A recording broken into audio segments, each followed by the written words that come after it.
Welcome to Computer History. I'm your host, Chris Garcia. For 20 years, I worked at a computer museum. At the end, I was a curator, and my focus was on computer graphics, music, art, and video games. You know, the fun stuff. I also dabbled in the history of AI, as well as punched cards, which I really do love. I wrote extensively on the history of computers, and particularly on graphics, music, and art, and video games. And I was lucky enough to get to interact with a number of the seminal figures in the history of computing, ranging from the founders of artificial intelligence like John McCarthy, people who were key in developing computer art in the 1970s, 80s, and onwards like Harold Cohen, the legends of personal computing from Steve Wozniak and Steve Jobs, to Bill Gates, to Dan Bricklin and Bob Frankston, names that I'll be mentioning as we go along. Furthermore, I deeply dug into the artifacts of computer history. I would argue I'd seen most of the key artifacts in history and got to work directly with them, sometimes only so far as cleaning them and making sure they were ready for presentation, but sometimes actually getting into the nuts and bolts. I've been lucky enough to read documentation written by the hand of key figures such as Harry Huskey, Alan Turing, Seymour Cray, Grace Hopper. So many people's works that I managed to get and to actually absorb concepts. And I've spent the last few years figuring out how to present this in a way that makes it possible for someone to go through and get a general idea of what computers mean in the world we live in today and what they meant in the past. So this will be both a technological look as well as a socio-political look. Yeah, it'll be one of those. One thing it won't be is a lot about numbers. It'll be some, of course, but it won't really look at deeply how the technology works, more what it means. Now that I've lost all the hardcore engineers out there, let's start with a couple of quick definitions. There's an argument out there, and a lot of educators buy into this, that firsts aren't really important, and there can't be an answer to the question, what was the first computer? Because you can't really say what the first computer was without putting a bunch of adjectives. First digital computer, first electronic computer, first electronic digital computer, first general purpose computer, and on and on and on. I push back against that for a number of reasons. And while I understand why there is pushing against it, one, it does fall into this idea of the great man theory, he said with audible quotation fingers.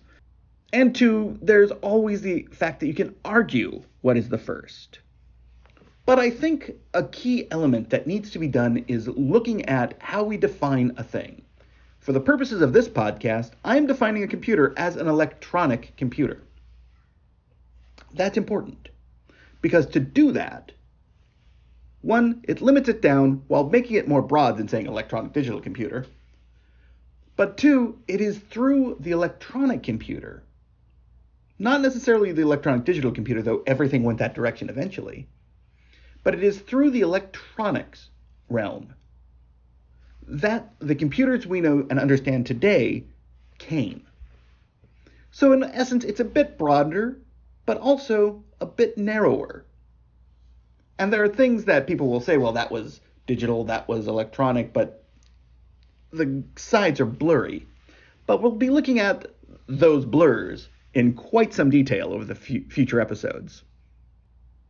I think one of the reasons why it's important to know a first, and I'm not a patent lawyer, but they definitely want to know the firsts, is that to understand when something happens, you have to know a time so you can bind it, so you can place it in that context of that time. Nothing in the history of computing happens in a vacuum. Everything has connections to the outside world.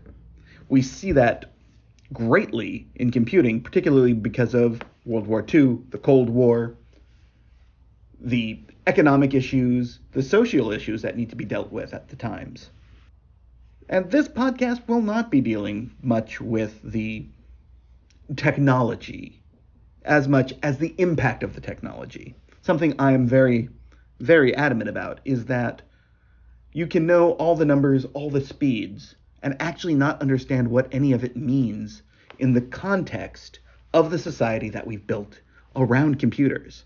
And make no mistake, the society that we live in today, in the Western world at least, much of it, is based around computing. But I hear some of you say, what about those things before electronic computers? Don't they matter? And they do. And that's what I'll be talking about in the beginning.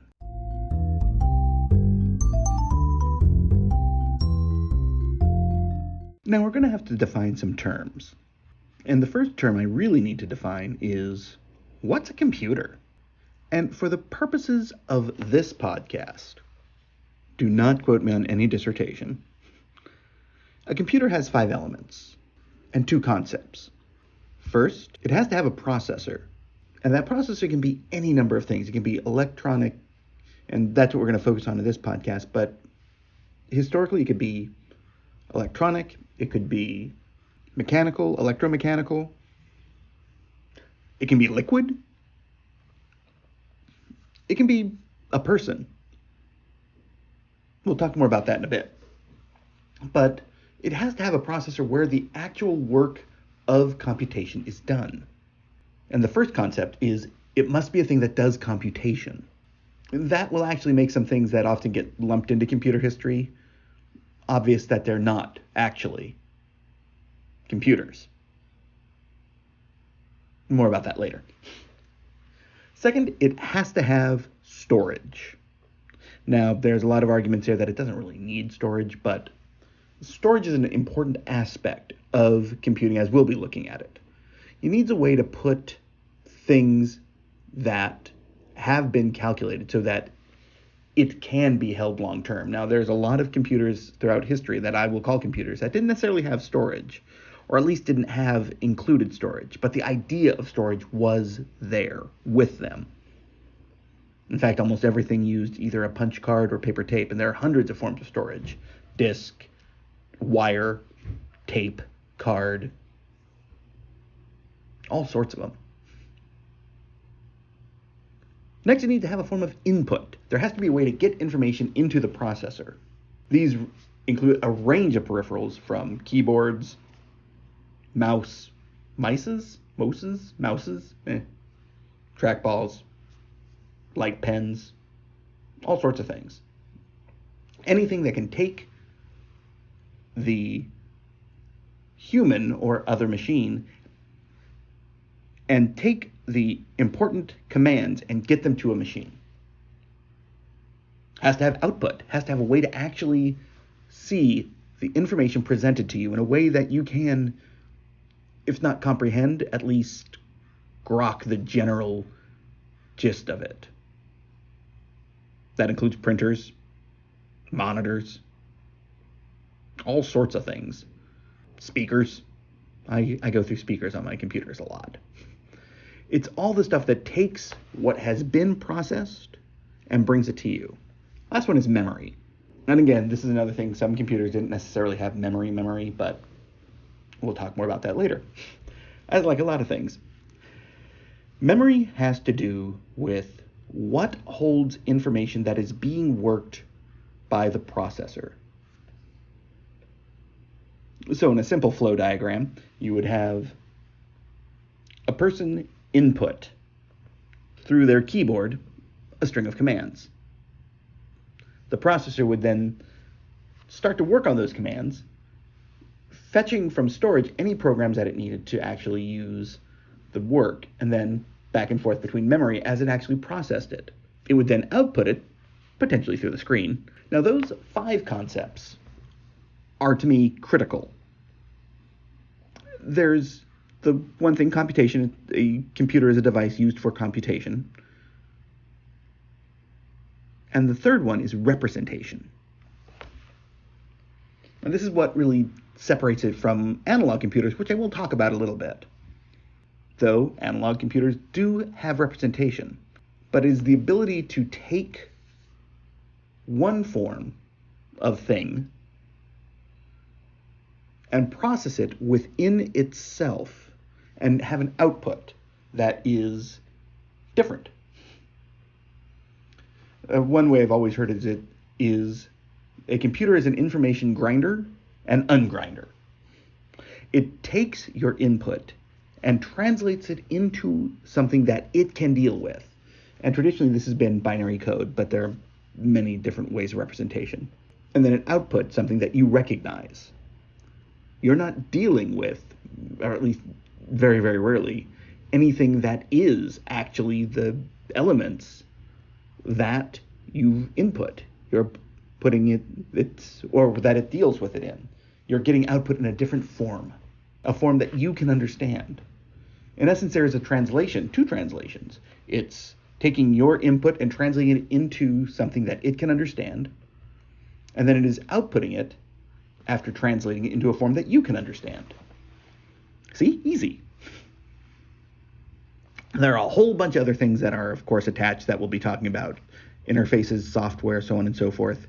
But that's really the 5 elements and 2 concepts that are going to inform the definition of computers we're going to use here. And again, I said electronic, which is, well, let me just read here from Merriam-Webster's dictionary. Of, relating to, or utilizing devices constructed or working by the methods of the principles of electronic. Relating to the flow of electrons. Okay, that's fine. That's clean, I guess. So all this is to set us up with this idea of what a computer is. Let's talk about things that aren't computers that often get lumped in because they had an effect on how computers would evolve. As long as there have been people who need to keep track of stuff, there have been forms of computation. Some devices would even be considered computers by some people who didn't have a very stringent form of what a computer meant. There are devices for counting, for sure. Things like tally sticks. There's the famous Lebombo bone, which is around South Africa, and it might be the oldest known mathematical artifact. It's about 35,000 years old, and there are 29 notches, and it's cut into a baboon's fibula, the leg bone, which would have been used to keep track of, well, something. We have no idea what. The key there is intention. But here's an important element here. This is just counting. Counting doesn't really work as a form of computation, not at all. It is a form, though, of storage. And potentially memory for the individual who is doing anything with that information. They're recording forms from all over the world, including things like calculi, which were little clay spheres which had things inside of them to represent what was being held. Counting rods, of course. But the real big deal was the abacus. And we know the abacus dates back at least 4,000 years, possibly 5,000. And there are various forms of abacus that have continued on well through to today. And the abacus there are different forms, but this is the one that we see the most of, is columns, which represent a power. So usually it's 10, hundreds, or singles, tens, hundreds, thousands, tens of thousands, hundreds of thousands, millions, and so on and so forth. And what's interesting is if you have, say, a 10-beat abacus, you can actually break it up into 2 5-digit numbers, which you then use to calculate between that. It's a really fascinating and versatile machine. The famous form of it, of course, are reckoning boards or tables. These were usually tables or boards with lines in them to represent the various sections, and you would move counters Jetons is what the French used, and European counting houses use this, or sometimes it'd even be a checkered cloth that would be placed on the table and you'd move them around. The abacus, as we know it with the rods and the beads, is also very, very old. But what's interesting is none of these are computers or even calculating devices. They're aides-de-memoires. The human is actually doing the calculating and is holding it in the thing to aid in that calculation. In essence, it's the operational memory. You are doing the calculating, but you are using the abacus to actually hold the numbers as you are operating on them. This is a key distinction between the abacus and computers or even calculators. It's not doing any calculating. It's allowing you to make the calculations and to have some tangible form to represent it. Analog computers date back also to the ancient world. And we are not 100% sure, but we do know that there were forms of automata dating back to ancient Egypt and Babylon. Possibly the most complex early version we know of is the Antikythera mechanism. This is a Greek piece dating from about 150 to 100 BCE. The idea is this. It was used as a sort of a calculator, perhaps to calculate the dates of the Olympics, perhaps other things, but it definitely kept track of the known planets and the moon. Now, this is pretty darn advanced, and there's a lot of theory about why it was built, why you would need to, figure out when the Olympics are going to be and so forth. But it was found, of course, in a shipwreck. We don't have any other form of this surviving, and there may have been hundreds, there may have only been the one.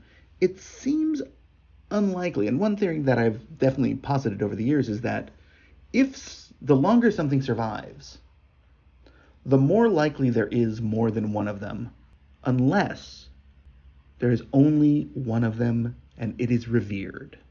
So you might have thousands of swords of a particular type, and some may survive. But if you only have one of a particular type, it is unlikely to survive, unless that sword becomes revered, unless that sword represents something more than itself. The Antikythera mechanism may have been more important than just the device. It may have had some significance to as being transported between important figures in the government who used it as an important device for figuring out things. We don't know. There's no documentation that we can look at. It'd be great if we ever found a user's manual. Mechanical devices in particular, forms of orrery, which represent the planets and other astral bodies and would move in relationship to one another, have been created for centuries. We have figures such as Abu Rahan al-Biruni and a number of other medieval Muslim astronomers and engineers who did clocks and other forms of system that allowed some what we would consider primitive calculation, but it doesn't seem like they were being used to actually calculate. They were analog devices, which is key. But there also may have been things that were programmable. And that's difficult because you were still at a very limited amount. So it wasn't general purpose, certainly, but it was a very specific reprogrammable system that allowed you to run various checks. So if you wanted to figure out, well, I want to know where the moon will be in 6 weeks, and I want to know the relative position of Mars. Well, you just move it through. The Renaissance saw the rise of a number of different arts and sciences. An important figure here is the Scottish mathematician John Napier. And Napier developed the concept of logarithm. But more importantly for us, he developed Napier's bones, which allowed you to take, so you might have 5 numbers in a number you want to represent, so 1, 2, 3, 4, 5, for example, and you could figure out multiplication using them by placing them in certain orders, and then adding adjacencies. That's as thorough a definition as I can give, because I barely understand it. I've done it. A number of people actually took these concepts and made versions of them. Wilhelm Schickard, who was German, figured out a machine that could actually do this by you would turn dials and it would have the numbers and you would do the additions. About the same time, you had the idea of the slide rule. And the most famous figure in there was Edmund Gunther, who built a sliding single-scale logarithmic device.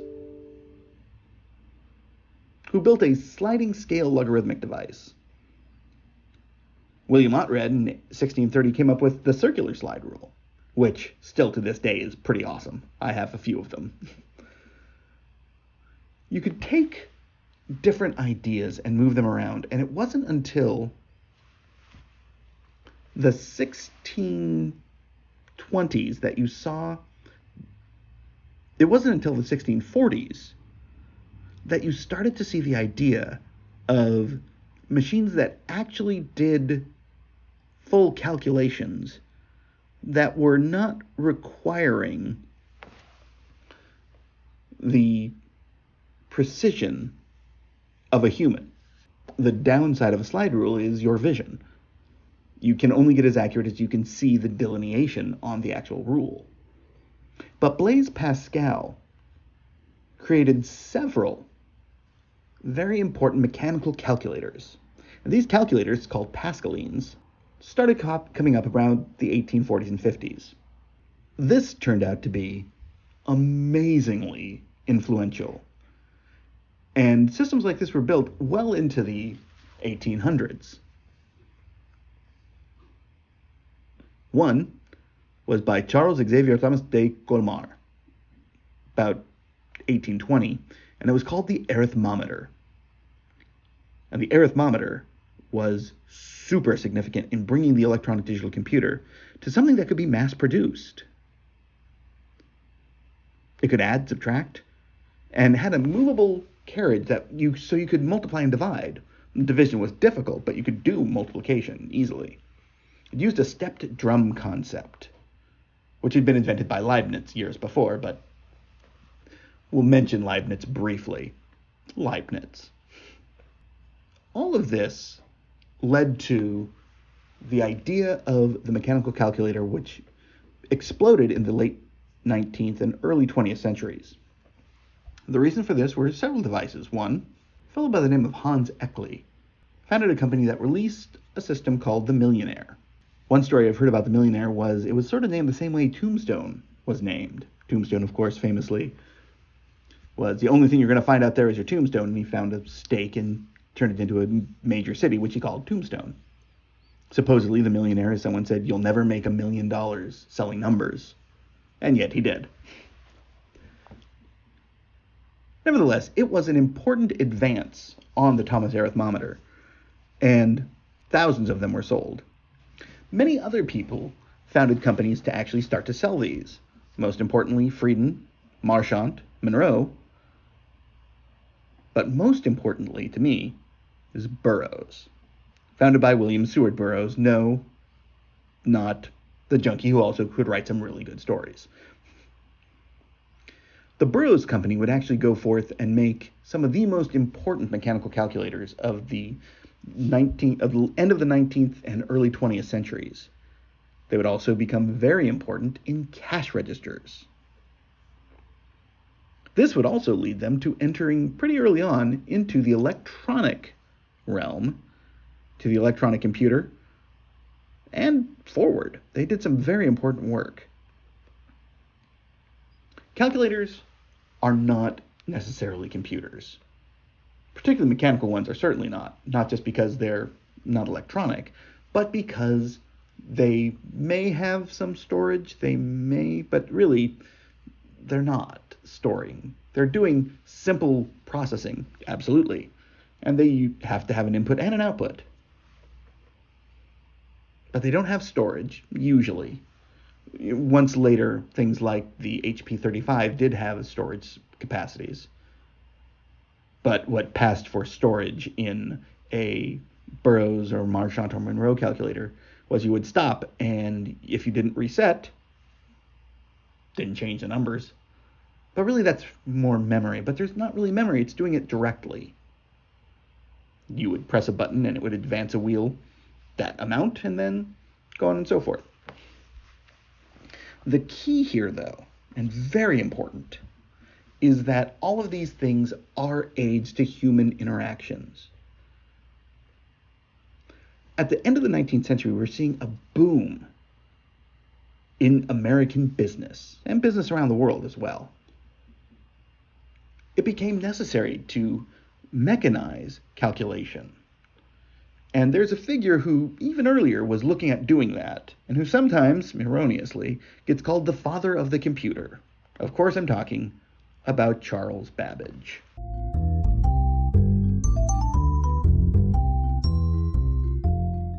Charles Babbage was what my grandmother would call an honorary cuss. He's sometimes called the father of the computer, but this isn't true.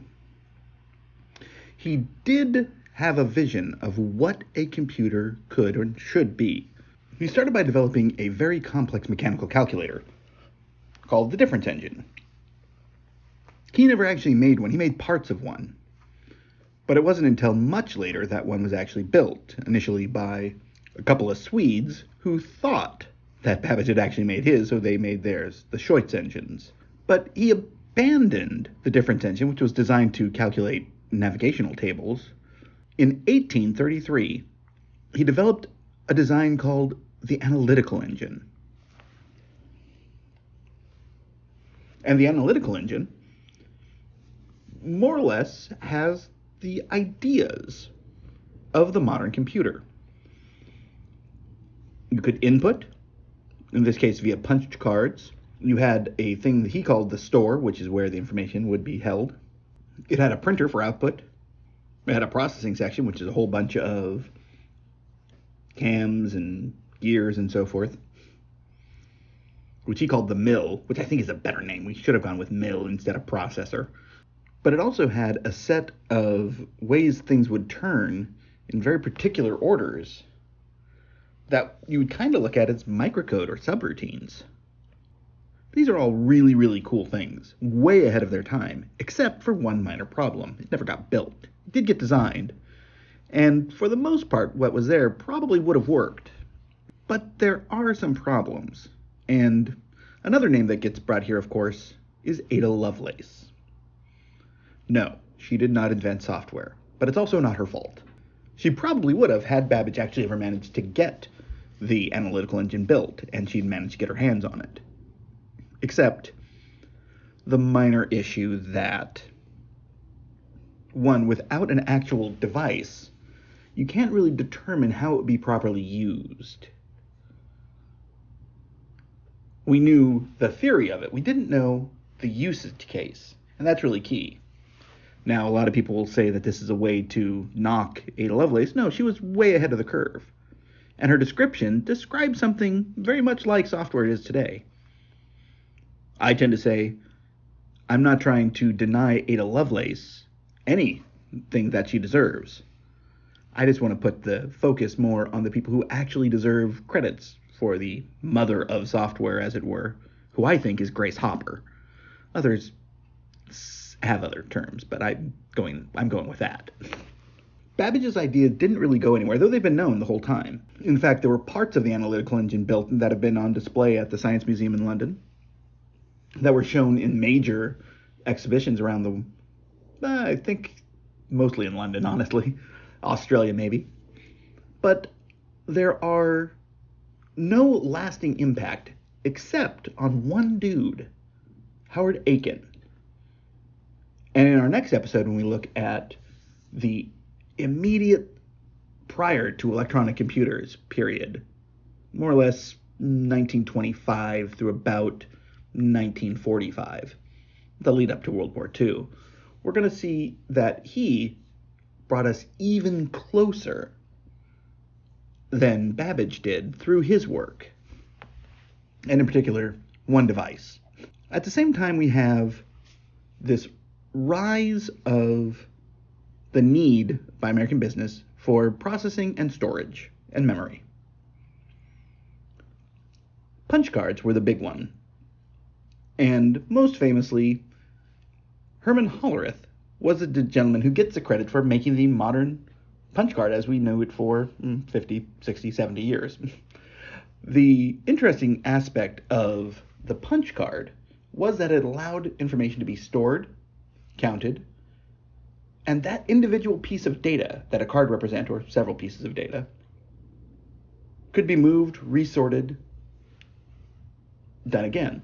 Now, this would be a major impact on computing, of course. And some of the systems that were being used for punch cards actually had elements of computers, things like memory, storage. It was all storage, but how you dealt with the storage. So a device might need to collate. You might need to take two card decks and put them together. You would need to sort them. Well, you have to have a way you sort them in. What are you sorting them by? These are all forms that come close, and sometimes people would connect two up and come up with ways of doing multi-sorts that would actually perform some calculations. But none of them really count, because they're still electric, but they're not really doing representation, except for in the cards themselves. Because the cards were representations of external data. And in a way, they're digital, because there's either a hole or there's no hole, but that hole represents something within an analog world, and we'll go down a rabbit hole there someday. Calculators, computers, they're related. You could say that without the calculator, the computer wouldn't have happened, and that's certainly true. Many of the important companies that were dealing with calculation would end up becoming computational companies. Burroughs is one, National Cash Register is another. The cash register, another important aspect that often gets overlooked in the history of computing. I think one of the reasons for that is that it's seen as filthy commerce. But they had all of the aspects of mechanical calculators. You had to be able to add, subtract. You usually didn't have multiply, and you almost never had divide. But you would more or less do work to tally up. And the mechanical calculator had an added aspect that I think becomes very important. You would input all your information, and there'd be an output, usually in the form of little flags type things that would pop up, and it would have the number like 450, so that you and the customer could read it. But here's the aspect that I think that makes it much more analogous to computers as we understand them today than most mechanical calculators, is that it had an external control aspect.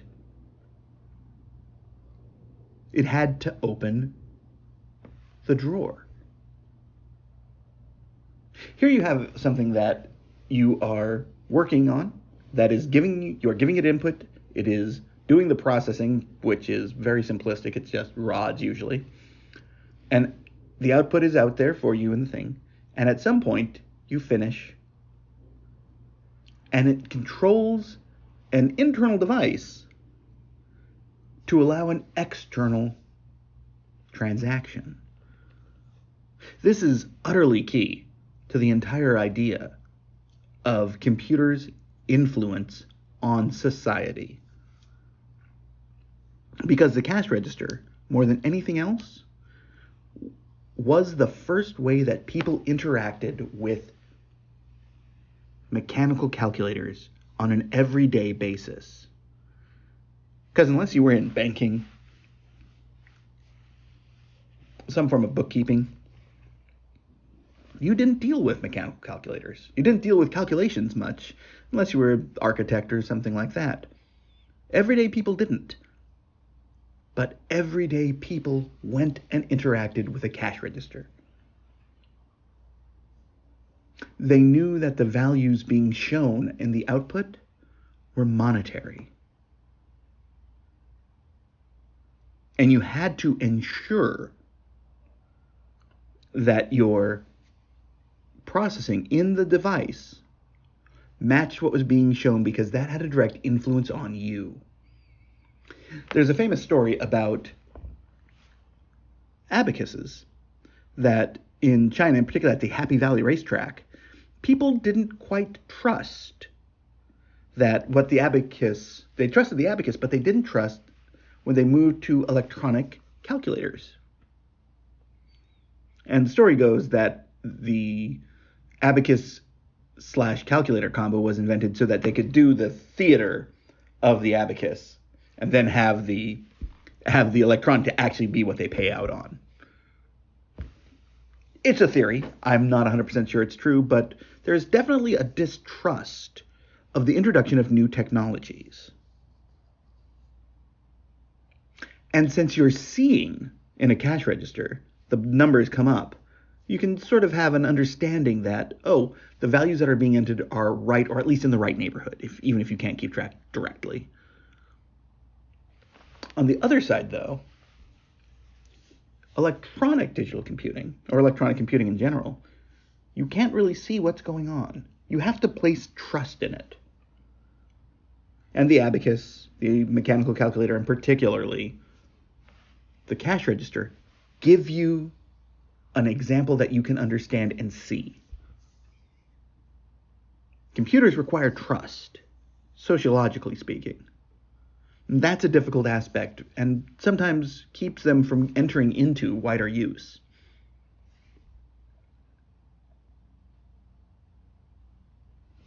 As the 20s came about and America became more reliant on business practices, we saw the explosion of punch cards and mechanical calculators and other devices that were used with them. If you think of punch cards, for example, you might be a utilities company that needs to keep track of billing. Well, what are you going to do? You have to have a punch card for each individual who you're going to be sending a bill to keep track of their usage. So that means you have to have people to, 1, collect the information, 2, enter the information onto cards, 3, run those cards through processing things for sorting and so forth, and 4, somewhere to store those cards. This allowed companies like IBM to make massive amounts of money, but it also greatly benefited companies that did things like made cases to carry them, filing cabinets to store them. One thing we will see throughout the history of computing is that every time a new innovation comes in, an entire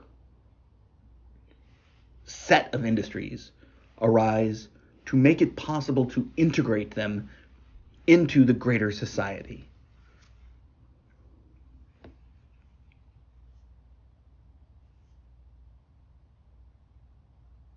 A great way to look at it is, before the mouse, you didn't need mouse pads.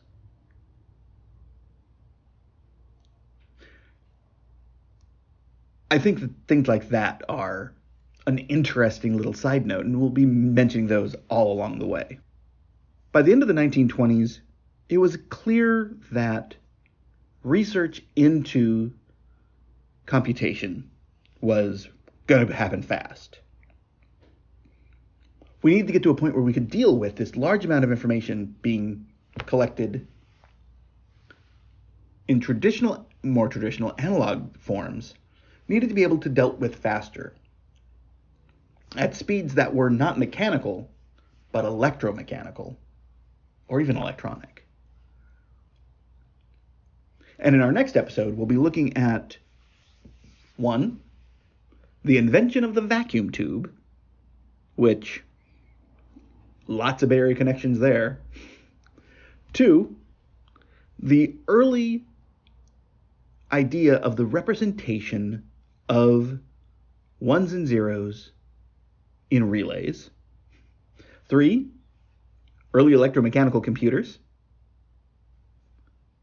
And 4, how we made our way towards World War II, which changed everything in just about every way you could imagine. So I hope you'll stay tuned. I'm Chris Garcia, and this has been Computer History. Thank you for listening.